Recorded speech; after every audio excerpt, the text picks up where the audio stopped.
Hello everyone, this is Manoj Pandey. I welcome you all again in this video. So this is our fourth video and today we are going to start our second chapter. Our second chapter is A Letter to God. A Letter to God is a story, it is a short story and it is written by G.L. Fionn. So before we start our chapter, we need to understand about author. So this chapter is written by G.L. Fionn and G.L. Fionn was a writer from Mexico. As you all know, Mexico is a country and it is the neighbor country of United States of America. So there is 2 or 3 countries who share border with America like Canada, Mexico. So G.L. Fionn belongs from Mexico and he is novelist. He has written many novels, short stories and he was a journalist also. So this is the story of a farmer, a poor farmer whose name was Lencho. Okay. So before we read line by line and understand it, let's understand it the whole story in short. So story की शुरुआत होती है Lencho के साथ. Lencho एक poor farmer है, गरीब किसान है जिसने अपने खेतों में मक्का उगाया हुआ है. तो उसका घर जो है वो पहाड़ी के बीचों बीच स्थित है. उसका जो जीवन है वो उसी अनाज को बेच कर करता है. वो किसान होता है. उसका सारा जीवन जो होता है वो किसान मतलब उसकी कृषि पर ही आश्रित होती है. लेकिन कुछ ऐसे सर्कमस्टेंसेस होते हैं कि बारिश के साथ साथ ओले पड़ जाते हैं और उसकी सारी फसल बर्बाद हो जाती है. अब उसके पास गॉड से हेल्प के अलावा और कोई ऑप्शन नहीं बचता है. फिर वह उसके लिए वो गॉड को लेटर लिखता है और उस लेटर को जब वह सेंड करता है डाकघर में जाकर के, तो वहाँ का डाकिया जब देखता है कि ये तो लेटर ईश्वर के नाम है, तो पहले तो वो खूब हंसता है और जाकर के जो उसका जो मेन डाकपाल होता है उसके पास जाकर के उसको दिखाता है.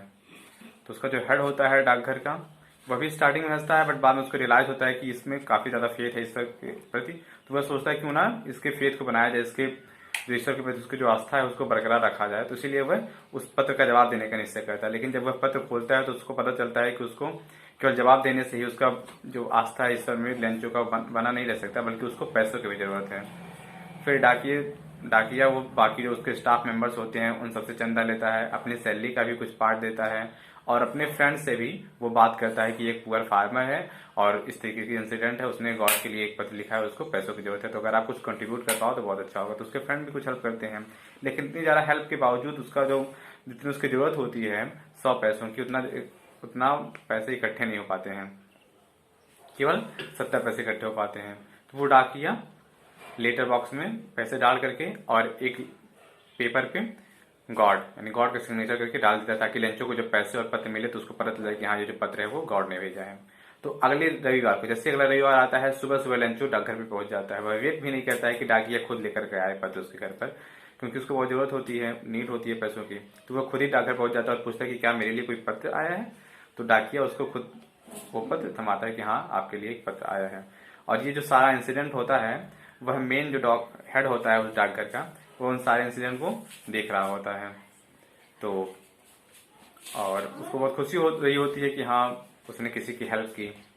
लेकिन जैसे ही लेंचो वो पत्र खोलता है वो देखता है कि 70 पैसे, तो उसको बहुत हैरत होती है. उसको लगता है कि शायद डाकघर के जो भी स्टाफ है उसमें से किसी ने चोरी कर लिया है उसके पैसे. ईश्वर कभी कम पैसे नहीं भेज सकते. तो उसका इतना ज्यादा विश्वास था ईश्वर के ऊपर, इतना ज्यादा भरोसा था ईश्वर के ऊपर कि ईश्वर कभी भी कम पैसे नहीं भेज सकते, जरूर पैसे जो है उसको चुराया गया है. तो फिर वह डाकिया से जाकर के पेपर और पेन मांगता है और वहीं बैठे बैठे एक फिर से ईश्वर के नाम एक पत्र लिखता है और कहता है ईश्वर मैंने आपसे 100 पैसे मांगे थे लेकिन आपने मतलब मुझे केवल 70 पैसे मिले हैं, तो मुझे बाकी जो पैसे बच रहे हैं 30 पैसे उसको भी आप भिजवा दीजिए. लेकिन इस बार जब आप भिजवाइएगा तो जो पत्र ये डाकघर के माध्यम से मत भेजाइएगा, बल्कि किसी और तरीके से ये पैसे मुझ तक पहुंचाइएगा, क्योंकि डाकघर के जो भी मेंबर हैं, जो भी स्टाफ काम करने वाले यहाँ पे वर्कर्स हैं, वो बंच ऑफ क्रूक हैं, यानी बहुत ही भ्रष्ट हैं, बेईमान हैं. तो ये था शॉर्ट में स्टोरी. अब हम लोग डिटेल में इस चैप्टर को पढ़ेंगे लाइन बाय लाइन और इस स्टोरी को डिटेल में समझेंगे. And believe me it is very interesting, very nice और दिल को छू लेने वाली स्टोरी है. तो चलिए शुरू करते हैं अपना चैप्टर. तो हमारा चैप्टर शुरू होता है इंट्रोडक्शन के साथ कि किस जगह पर इसका घर स्थित था, उसके घर में कैसे कैसे लोग थे, क्या करते थे. तो शुरुआत करते हैं. दिया है द हाउस यानी घर the only one in the entire valley, जो कि केवल एकमात्र घर था इन एंटायर वैली, पूरी वैली में यानी घाटी में। जिस तरीके से हमारा जो कश्मीर है वो एक वैली है, घाटी है, उसी तरीके से वैली में, घाटी क्या होता है, पहाड़ से छोटा होता है, तो वो घाटी होती है। पहाड़ के नीचे वाला जो हिस्सा होता है वो वैली कहते हैं। तो उस पूरी घाटी में एकमात्र घर था। Set on the crest of a low hill, जो कि स्थित था, क्रेस्ट मीन्स चोटी पर, ऑफ ए लो हिल छोटी पहाड़ी, छोटी सी पहाड़ी की चोटी पर एकमात्र घर था लेंचो का।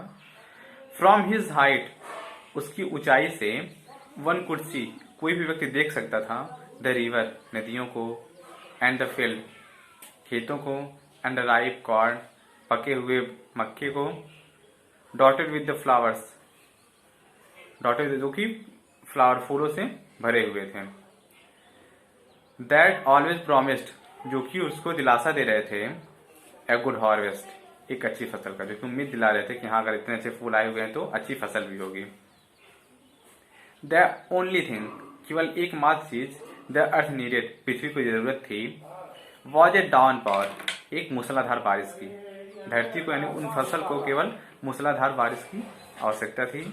और एटलीस्ट, अगर मूसलाधार बारिश नहीं तो कम से कम एट डाउन पावर, सॉरी कम से कम सावर, सावर यानी बौछार, कुछ बौछार ही सही, ज्यादा बारिश नहीं तो कम से कम कुछ बौछार गिर जाती धरती को, तो फसल के लिए बहुत ज्यादा फायदेमंद होता है, फसल और भी ज्यादा अच्छी हो जाती है।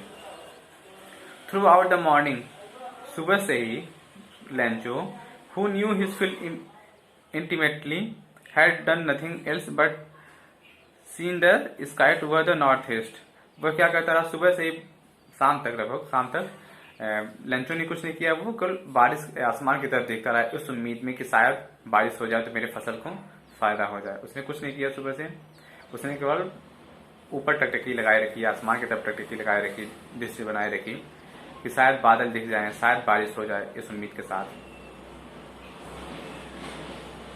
Sky toward the north east, किस तरफ के आकाश पर, नॉर्थ ईस्ट, उत्तर पूर्व के आकाश की तरफ अपनी नजर जो है वो बनाए रखें। फिर हमारी स्टोरी का सेकंड पार्ट है, now we are really going to get some more water, now अब we are really going to get some more water, some water, अब हमको जरूर कुछ मतलब पानी मिलने वाला है, जरूर बारिश होने वाली है। वुमेन, महिला, वो अपनी पत्नी से कहता है कि जरूर हमको कुछ बारिश होने वाली है, जरूर पानी मिलने वाला है।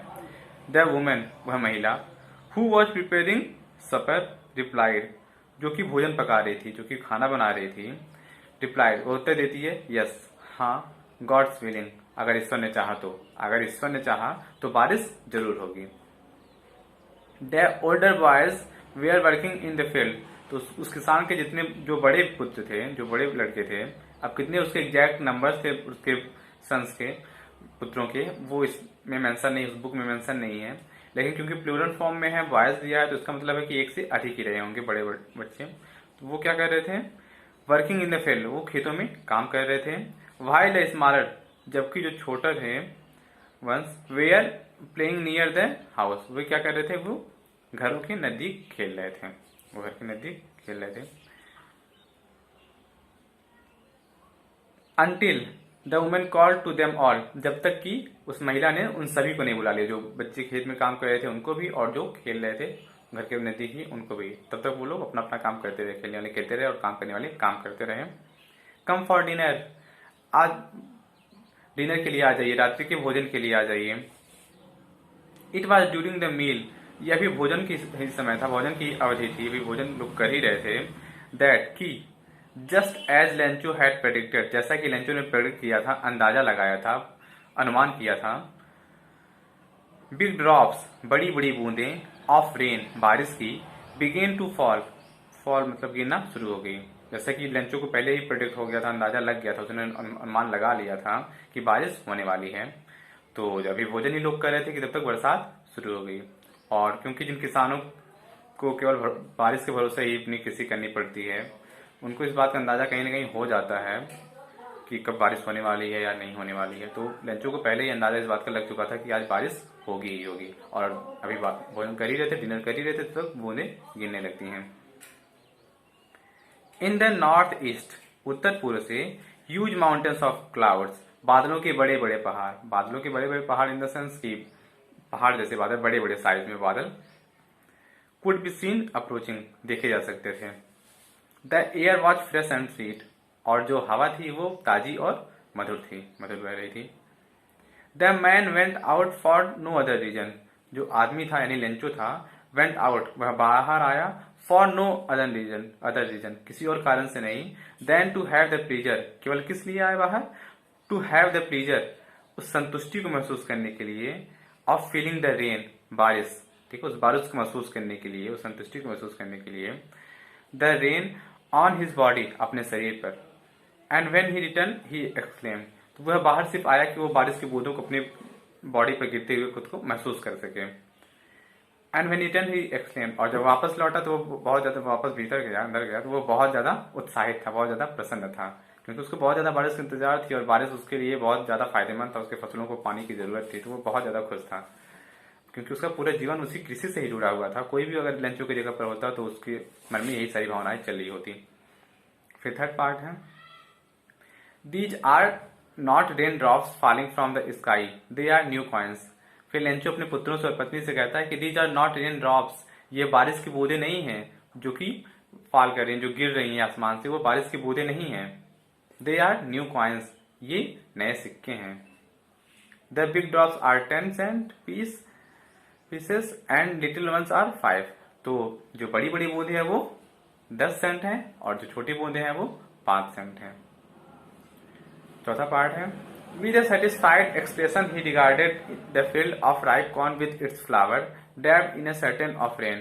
with a satisfied expression, एक संतुष्टि से भरे एक्सप्रेशन के साथ, he regarded the field of ripe corn with its flower dabbed in a certain of rain but suddenly, तो उसका जो अपने फसलों को देख रहा था, उसको जो फसल थी वो बारिश से भीग रही थी, लेंचो बहुत ज्यादा प्रसन्न था, बट लेकिन सडनली अचानक से, A strong wind began to blow, अचानक से खूब तेज से हवा बहनी शुरू हो गई, and along with, और इसी के साथ, the rain very large hailstone began to fall, और इसी के साथ बारिश के साथ ही बड़े बड़े ओले, इसको हम पत्थर भी कहते हैं, पत्थर नहीं होता है, ओले होते हैं, बर्फ होता है, तो वो भी बर्फबारी भी होने लगी, बड़े बड़े ओले पड़ने लगे। ran out, sorry, these truly did resemble new silver coin, ये जो बर्फबारी हो रही थी, जो बर्फ गिर रहे थे, वास्तव में चांदी के सिक्कों के समान ही लग रहे थे, सिल्वर कॉइन की तरह ही लग रहे थे, सफेद व्हाइट। द बॉयज, तो जो लड़के थे, exposing themselves to the rain ran out to collect the frozen pearls, वो लोग बारिश में क्या करने लगे, उन जो हेलस्टॉर्म था, जो बर्फबारी हो रही थी, जो छोटे छोटे जो पिघलते हुए जो मोती थे, यानी जो बर्फ था वो गिरने के बाद पिघलने ही लगते हैं, तो वो पिघल रहे थे, तो उनको कलेक्ट करने लगे, फ्रोजन में पिघले हुए बर्फ के टुकड़ों को वो लोग कलेक्ट करने लगे। It's really getting bad now, it's really getting bad now, अब यह वास्तव में बहुत बुरा हो रहा है, अब यह बहुत बुरा हो रहा है। एक्सक्लेम द मैन, उस आदमी ने सोचा, उस आदमी ने कहा कि अब ये बहुत ज्यादा हो रहा है, बहुत बुरा होने वाला है, बहुत बुरा हो रहा है। I hope it passes quickly, मैं उम्मीद करता हूँ कि यह जल्द इससे गई गुजर जाएगा। आप खुद इमेजिन कर सकते हैं, Lencho was very happy, he was very excited for, he was hoping that his crop would be very better this year, लेकिन अचानक से बर्फबारी होने लगी, तो वो कोई भी होता तो उसको बहुत गहरा दुख होता ही, और उम्मीद भी करता वो कि शायद ये बारिश जल्दी समाप्त, ये जो बर्फबारी हो रही है जल्दी ही रुक जाएगी। तो लेंचो भी यही उम्मीद कर रहा था, यही आशा कर रहा था, यही प्रे भी कर रहा था गॉड से कि जो बर्फबारी है जल्द से जल्द रुक जाए, बंद हो जाए। It did not pass quickly, लेकिन ये ऐसा नहीं हुआ, इतनी जल्दी नहीं पास हुआ, इतनी जल्दी नहीं गुजरा, नहीं बंद हुआ। फॉर एन आवर, लगभग 1 घंटे तक, the hell land on the house, जो बर्फ था वो घरों पर 1 घंटे तक लगभग गिरता रहा। द गार्डन, बाग में, द हिल साइड, पहाड़ी पर, द कॉर्नफील्ड, मक्के के खेतों में, ऑन द होल वैली, पूरी घाटी पर बर्फबारी लगभग 1 घंटे तक होती ही रही। द फील्ड वॉज व्हाइट, अब जो खेत था वो पूरा सफेद हो गया था। As if covered with salt, ऐसा लग रहा था मानो यह साल्ट से, नमक से पूरी तरीके से ढक गया, जिस तरीके से नमक व्हाइट होता है अगर आप देखें, तो उसी तरीके से बर्फबारी की वजह से जो बर्फ पूरे गिरे थे, तो वो पूरी जो वैली थी, पूरी घाटी थी, पूरी जो फील्ड था, वो सब बिल्कुल व्हाइट व्हाइट दिख रहा था, जैसे नमक से ढक गया हो। Not a leaf remain on the tree, एक पत्ता भी पेड़ पर अब नहीं टिका था। बर्फ की चोट से, बर्फ की बारिश से सारे पत्ते पौधों के गिर चुके थे। The corn was totally destroyed. जो कॉर्न था यानी जो मक्का था वो पूरी तरीके से डिस्ट्रॉय हो चुका था, नष्ट हो चुका था। The flower were gone from the plants. और जो फूल खिले हुए थे, उस पौधे पर फूल आए हुए थे, वह भी पौधों से बिल्कुल झड़ चुके थे। Lencho soul was filled with sadness. Lencho का तो जो आत्मा थी, जो अंतर्मन था, वो सैडनेस यानी दुख से भर गया। When the storm had passed, जैसे ही स्टॉर्म जो था, जो पत्थर गिर रहे थे, जो ओले पड़ रहे थे, पास्ट बीत गया।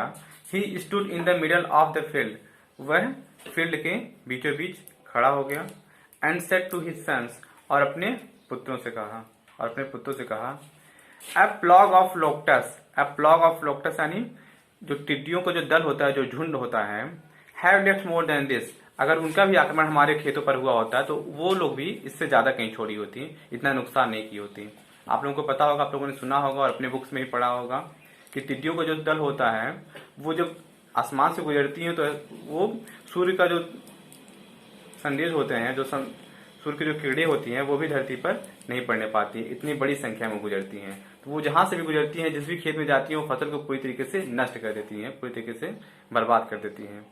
लेकिन ये जो बर्फबारी हुई थी, तो उसी के बारे में कह रहा था कि अगर ये बर्फबारी उससे कहीं ज्यादा फसलों को नुकसान पहुंचाई है। ठीक है, आगे है the hail has left nothing. बर्फ ने कुछ भी नहीं छोड़ा। This year we will have no corn. इस साल हमारे पास कोई भी फसल नहीं होगी। That night was a sorrowful one. वह जो रात थी वह सॉरोफुल वन, उसके दुख भरी रातों में से एक थी। बहुत दुख भरी थी पूरे फैमिली के लिए, केवल लेंचू के लिए नहीं बल्कि उसके पूरे परिवार के लिए, क्योंकि उसके किसान का जो परिवार होता है वह पूरा परिवार एक खेतों में फसल लाने में कड़ी मेहनत करता है। तो वह रात जो थी वो बहुत मुश्किल से कटी, बहुत दुख भरी थी। All our works for nothing. हमने जितना भी मेहनत किया वह बर्बाद हो गया, उसका कोई परिणाम नहीं निकला। There is no one. यहाँ कोई नहीं है हु कैन हेल्प अस, जो हमारी मदद कर सके। We will all go hungry this year. हम सब इस साल भूखे रहने वाले हैं। But in the heart of world all who lived in that solitary house in the middle of the valley there was a single hope, help from God.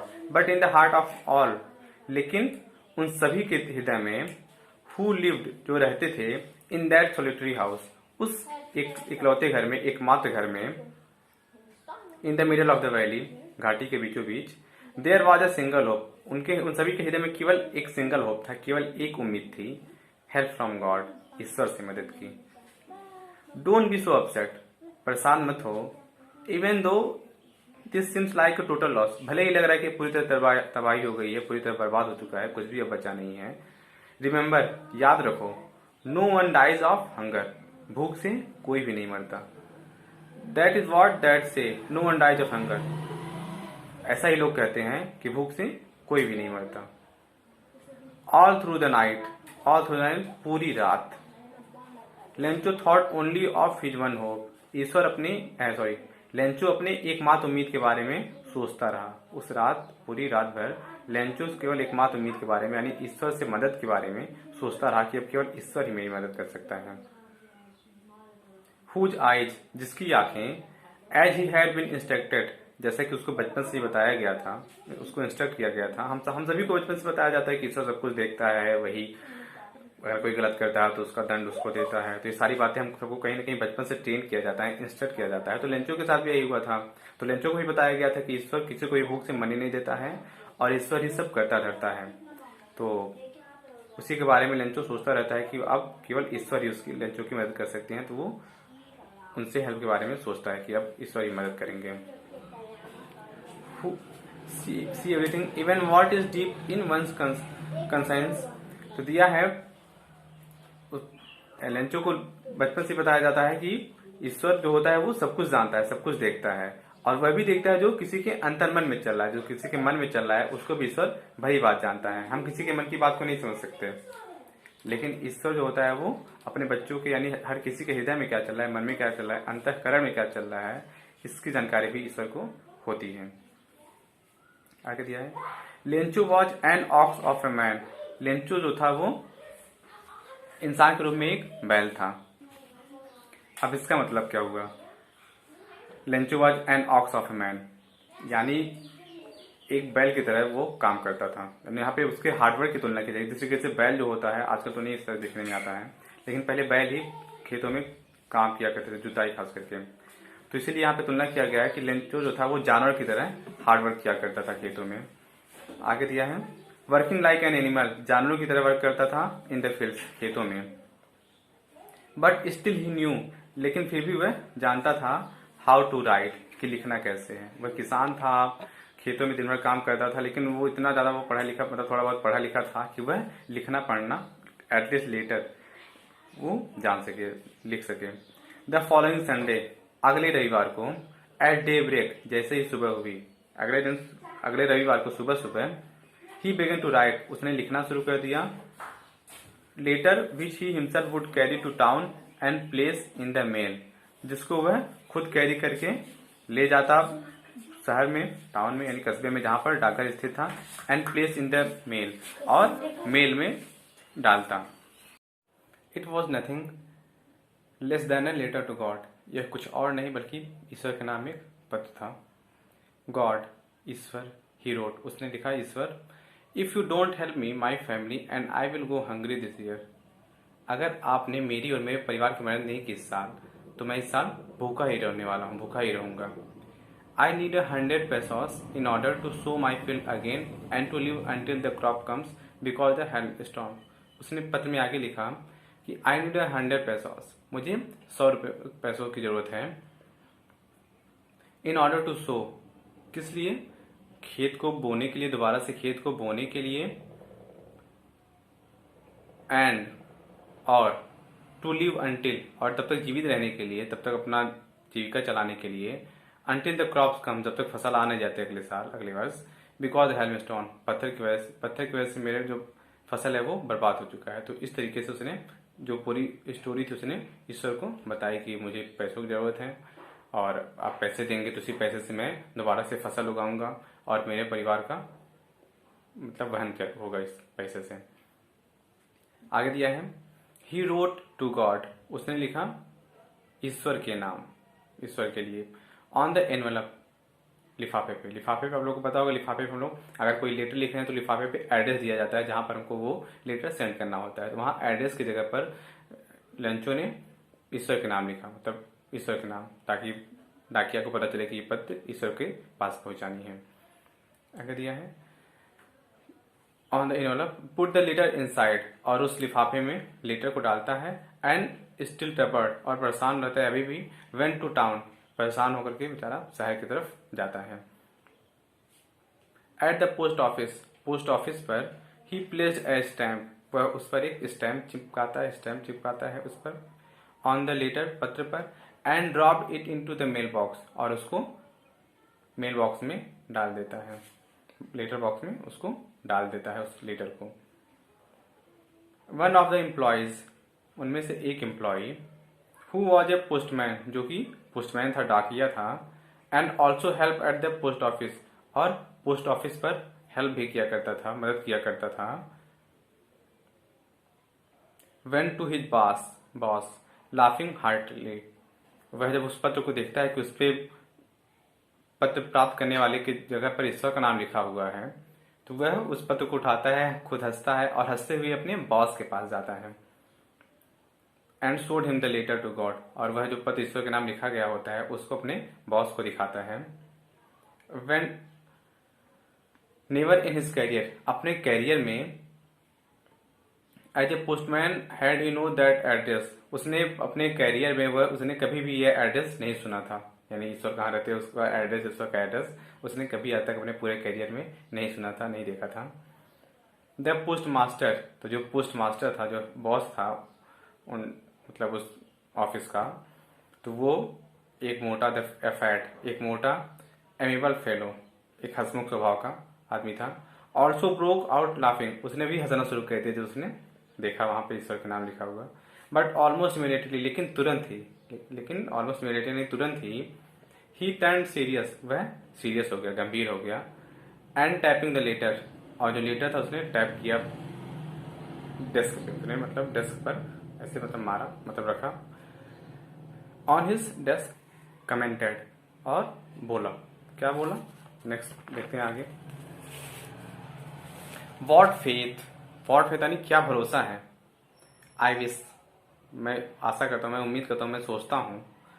I had the faith of the man who rode this letter, कि मेरे पास भी अगर इसी तरीके से ईश्वर पे भरोसा होता, वही फेथ होता जो इस आदमी पे है जिसने ईश्वर के नाम पत्र लिखा है। उसको इतनी उम्मीद है कि हाँ ईश्वर उसकी मदद करेंगे, तो वो सोचता है, वो पोस्टमार्टम सोचता है कि काश मेरे भीतर भी ईश्वर के प्रति इतना ही विश्वास होता, इतना ही अडिग विश्वास होता। Starting up A correspondence with God, कि मैं भी ईश्वर के साथ पत्र व्यवहार कर पाता। तो आगे दिया है, सो इन ऑर्डर, तो इसी ऑर्डर में, to seek the writer's faith, तो डाकिया जो पोस्ट मास्टर होता है वो सोचता है कि अच्छा इसने बड़ी उम्मीद के साथ, जो किसान है उसने बड़ी उम्मीद के साथ ईश्वर को पत्र लिखा है, तो मुझे उसकी उम्मीद को नहीं तोड़ना चाहिए। उसका जो भरोसा है, जो आस्था है ईश्वर के ऊपर, उसको बनाए रखना चाहिए। तो वो सोचता है कि क्यों ना मैं इसका जवाब दे दूं, अगर मैं रिप्लाई करूंगा तो उसका आस्था और मजबूत होगा ईश्वर के प्रति, उसको खुशी होगी। तो उसने सोचा कि चलो मैं ईश्वर की तरफ से लिख करके उसको भेज देता हूँ पत्र। तो क्या करता है, the post master came up with an idea, तो पोस्ट मास्टर को एक आइडिया आता है आंसर द लेटर, उसका आंसर देने का। But when he open it, लेकिन जब वह उस लेटर को ओपन करता है, it was evident that to answer it is needed something more than the goodwill ink and papers.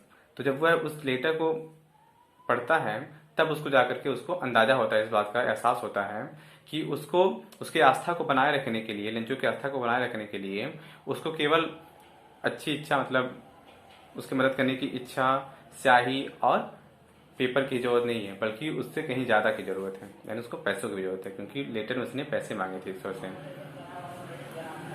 But he stuck to his resolution, लेकिन जो पोस्ट मास्टर होता है वह अपने जो प्रतिज्ञा, जो दृढ़ निश्चय कर लिया होता है कि हाँ वह ईश्वर की तरफ से पत्र लिखेगा लेंचो के लिए, लेंचो के नाम, लेंचो को जवाब देगा, तो वो अपनी प्रतिज्ञा पर, अपने निश्चय पर, रिजोल्यूशन पे अड़ा ही रहता है कि हाँ मैं मदद करूंगा लेंचो की। He asked for money from his employees, तो जो एम्प्लॉय होते हैं उस डाकघर के, तो उन सबसे वो पूछता है कि क्या आप कुछ कंट्रीब्यूट कर सकते हैं उस लेंचो को हेल्प करने के लिए। He himself give part of his salary, वह खुद भी उसकी जो सैलरी थी उस समय जो थी उसमें से एक हिस्सा लेंचो को देने के लिए तैयार हो जाता है। एंड सेवरल फ्रेंड, और कई सारे मित्र of his were obliged to give something for an act of charity, तो वह अपने कई सारे मित्रों को भी इस चैरिटी में, यानी इस दान के लिए, इस अच्छे कर्म के लिए पैसे देने के लिए तैयार कर लेता है। तो वह अपने एम्प्लॉय से हेल्प लेता है, कुछ पैसे चंदे इकट्ठे करता है, खुद भी अपने सैलरी का बड़ा पार्ट देता है, और उसको जो भी फ्रेंड होते हैं उस ऑफिस के नहीं बाहर के भी, तो उनसे भी बताता है कि ऐसी घटना है और हमें हेल्प करना चाहिए, अगर आप कुछ कंट्रीब्यूट कर पाओ तो बड़ी अच्छी बात होगी। तो उसके कुछ फ्रेंड भी उसको पैसे देते हैं ताकि वो लेंचो के लिए पैसे भेज सकें। यह it was impossible for him, लेकिन उसके लिए इम्पॉसिबल था, असंभव था, टू गैदर टूगेदर द 100 पैसे, की एक साथ ही इकट्ठे 100 पैसों इकट्ठा कर पाना उसके लिए बहुत ज्यादा बड़ी बात थी, उसके लिए संभव था। So he was able to send the farmer only a little more than half, तो वह उस किसान को कितने पैसे भेजने के काबिल हो पाता है, केवल मोर देन हाफ, यानी आधे से ज्यादा, आधा 50 होता है 100 का, तो वो 50 से ज्यादा, कुछ थोड़ा सा ज्यादा पैसे भेजने के काबिल होता है, यानी वो 70 पैसे भेजता है, वो आगे भी पता चलेगा। आगे दिया है, he put the money in an envelope, वह पैसे इकट्ठे जो हुए रहते हैं वह उसको एक एनवलप में, यानी लिफाफे में डालता है। एड्रेस टू लेंचो, उसका पता लिखता है लेंचो का। And with them a letter containing only a single word as a signature God, और इसी के साथ वह एक पत्र, मतलब एक कागज लिखता है पेपर पे गॉड का सिग्नेचर करके, ठीक है, केवल उस पर और कुछ नहीं लिखता है, केवल गॉड लिख देता है ताकि लेंचो को लगे कि हाँ ये जो लेटर है वो गॉड की तरफ से आया है। तो एक पेपर पर वो गॉड लिख करके उसमें डाल देता है लिफाफे के भीतर। अगला है, the following Sunday Lencho came a bit earlier than usual to ask if there was a letter for him, तो अगले संडे जैसे ही आता है, लेंचो वेट नहीं करता है कि डाकिया खुद उसके घर पर वो लेटर लेकर के आए, वह खुद डाकघर पहुंच जाता है यह जानने के लिए, पूछने के लिए कि क्या उसके नाम कोई पत्र आया है। It was the postman himself, अब वो डाकिया खुद होता है हु हैंडेड द लेटर, जो पत्र उसको देता है, वाइल द पोस्टमास्टर, जबकि जो पोस्टमास्टर होता है experiencing the containment of a man who has perform good dead, वह अनुभव कर रहा होता है, वह महसूस कर रहा होता है द कंटेनमेंट, वह संतुष्टि महसूस कर रहा होता है ऑफ ए मैन, उस इंसान का, who had perform good dead, जिसने कोई अच्छा कार्य किया हो, looked on from the doorway of his office, और वह अपने डोरवे से इस सारी इंसिडेंट को देख रहा होता है, लंचू को देख रहा होता है, और उसको बहुत अच्छा लग रहा होता है उस समय, उसको वही फीलिंग महसूस हो रही होती है जो हमें अच्छा काम करने के बाद होती है। Lencho showed not the slightest surprise on seeing the money, तो लंचू जब पैसे देखता है और रिप्लाई देखता है गॉड का, तो उसको बिल्कुल भी हैरत नहीं होती, बिल्कुल भी सरप्राइज नहीं होता है वो। सच वॉज हिज कॉन्फिडेंस, यह उसका विश्वास ही होता है ईश्वर पर, कॉन्फिडेंस ही होता है उसका। बट ही बिकेम एंग्री, लेकिन वह अगले ही पल में क्या होता है, एंग्री हो जाता है, क्रोधित हो जाता है। When he counted the money, जब वह पैसों को काउंट करता है, God could not have made a mistake, ईश्वर मिस्टेक नहीं कर सकते। Nor could he have denied Lencho what he had requested, ना ही वह मुझे मना कर सकते हैं जो मैंने उनसे मांगा है। तो वह सोचता है मन में कि गॉड तो गलती नहीं कर सकते, ईश्वर तो गलती नहीं कर सकते पैसे गिनने में, भेजने में, और ना ही वह मुझे इनकार कर सकते हैं पैसे देने से। तो वह क्या करता है, देखिएगा उसकी मासूमियत देखिएगा, वो क्या करता है, वह तुरंत क्या करता है, इमीडिएटली तुरंत, Lencho went up to the window, तुरंत वह विंडो पे जाता है, खिड़की पे जाता है, to ask for paper and ink, और वहां से पेपर और इंक मांगता है। On the public writing table, और जो पब्लिक राइटिंग टेबल होता है लोगों को बैठ के लिखने के लिए डाकघर पर, वह वहां पर बैठता है। ही स्टार्टेड टू राइट, और लिखना शुरू कर देता है। With much wrinkling of his bro, और उसके चेहरे पर उसके भवें जो होती है तन जाते हैं, रिंकल्स आ जाते हैं। कॉस्ड बाय द एफर्ट, कारण क्या होता है, कारण होता है कि वो जो एफर्ट कर रहा होता है, जो मेहनत कर रहा होता है, जो कोशिश करता है, had to make to express his ideas, अपनी बातों को एक्सप्रेस करने के दौरान जो वो सोचता है कि क्या लिखूं, किस तरीके से लिखूं, तो इस प्रोसेस में उसके माथे पर रिंकल्स आ जाते हैं। आगे दिया है, वेन ही फिनिश्ड, जब वह पत्र लिख लेता है, खत्म कर देता है, he went to the window, तो वह विंडो पे जाता है, टू बाई ए स्टैम्प, ताकि वह स्टैम्प खरीद सके, स्टैम्प खरीदने के लिए वह खिड़की पे जाता है। विच ही लिख्ड, और स्टैम्प लेकर के वह लिख दें, थूक करके क्या करता है, and then affix to the envelope with a blow of his fist, और उसको चिपका देता है एनवलप पे। कैसे चिपकाता है, थूक लगाता है, और थूक लगा करके फिर अपनी मुट्ठी से उस पर मतलब मारता है ताकि वो चिपक जाए। ऐसा करने के बाद, the moment that the letter fell into the mail box, जैसे ही वह लेटर बॉक्स में लेटर डाल देता है, the postmaster went to open it, तो पोस्टमास्टर ये सारी घटनाएं देख रहा होता है, तो वह तुरंत आता है और क्या करता है, लेटर लेकर के उसको ओपन करता है, और उस लेटर में लिखा होता है, इट सेड, क्या लिखा होता है, ध्यान से समझिएगा।